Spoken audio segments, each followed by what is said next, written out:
I want us to enter this genesis of the sensation of existence through an image.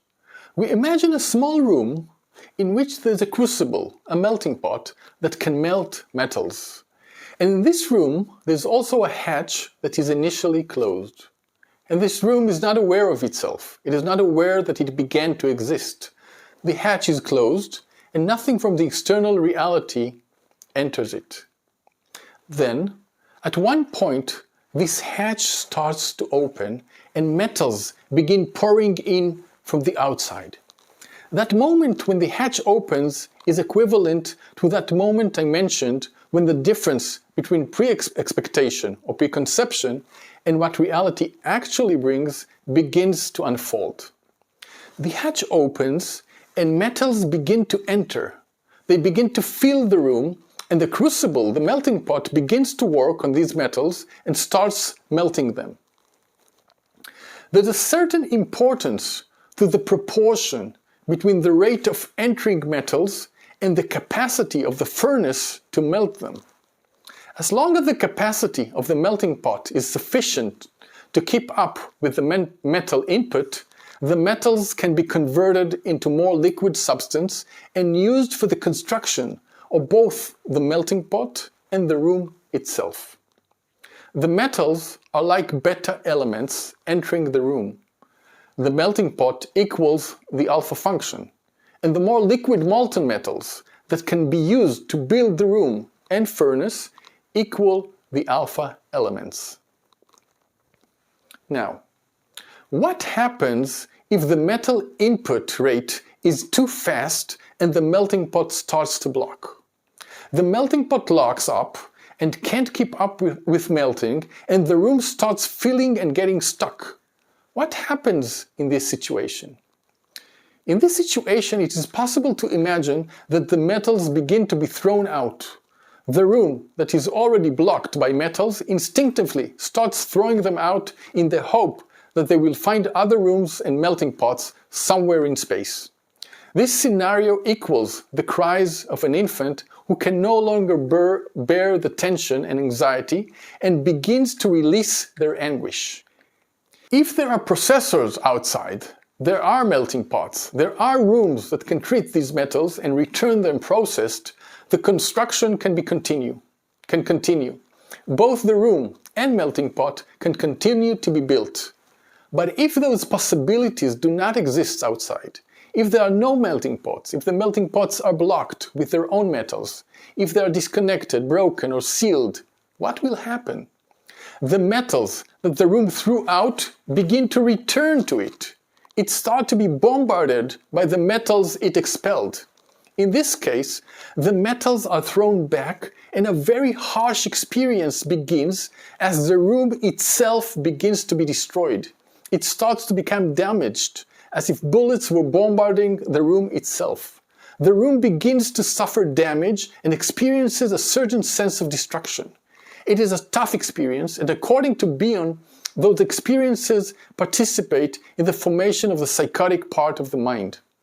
In this place, where you no longer have anything constructive to do, primary or primitive mechanisms must be used to overcome the situation. Bion also calls them omnipotent mechanisms. One must, for example, disengage or become violent or despaired. One may also delude oneself into thinking that he or she is in control of the situation instead of feeling helpless.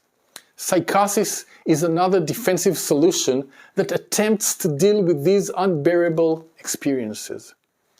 It's important to understand that the metals that arrive in the room through the hatch at the beginning are innocent metals. The baby still has hope. It still thinks it can be treated, that there is someone in the world who can treat it.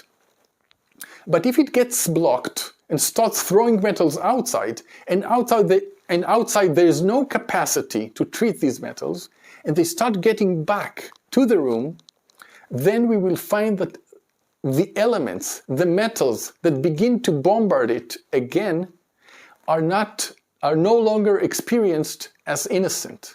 They are metals that have different qualities. It begins to feel more desperate, as if the hope that there's something outside that can help it diminishes, and the metals receive a certain quality of hostility, as if the world is hostile towards it.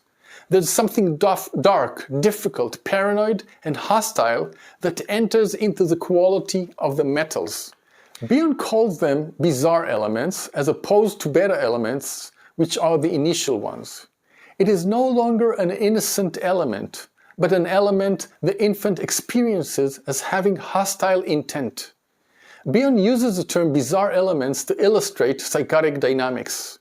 In those scenes, the mind throws out parts that it cannot bear, and afterwards it feels attacked and threatened by them, as if attacked by foreign objects. Sometimes these elements are experienced as inhabiting concrete objects that the person with psychosis experiences as highly threatening.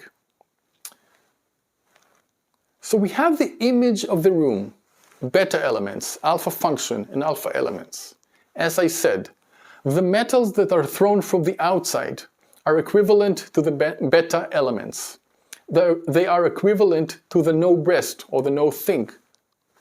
The melting pot, the crucible in the room, is equivalent to the alpha function, the same function that allows one to stay with things and process them. And the fact of staying begins to modify them. I repeat this. The fact of staying with discomfort begins to modify it. Alpha function is not a knowable function. We do not know, nor can we know, what happens in the alpha function. There's something mysterious on the verge of alchemy when it comes to alpha function. I mean, there's something mysterious that happens when we stay with discomfort. We remain with something, and something begins to change, which is unexpected. We don't know exactly how it happens or what causes it. That's part of alpha function. The phrase alpha function sounds mathematical, as if something clear happens in it. But Bion's language is different. He named it that way to represent something unknown. It is an unknown function. The molten metals are the alpha elements. They can be used to build the room, to build the melting pot. Then, in this image of the room, the capacity to tolerate frustration is the initial capacity of the melting pot to melt metals. If one has even a minuscule initial capacity, all contact with reality can begin to build. The relationship with reality can be maintained. The room can start to grow. But if there is no capacity to tolerate frustration, the metals cannot build the room, especially if there is no capacity to tolerate frustration in the mother or the external container. The room cannot be built. Instead, it will become a pile of metals or beta elements, something like a disorganized mass in which order has not yet been made, work has not yet been done. It has not begun to exist in a more structured and communicative way.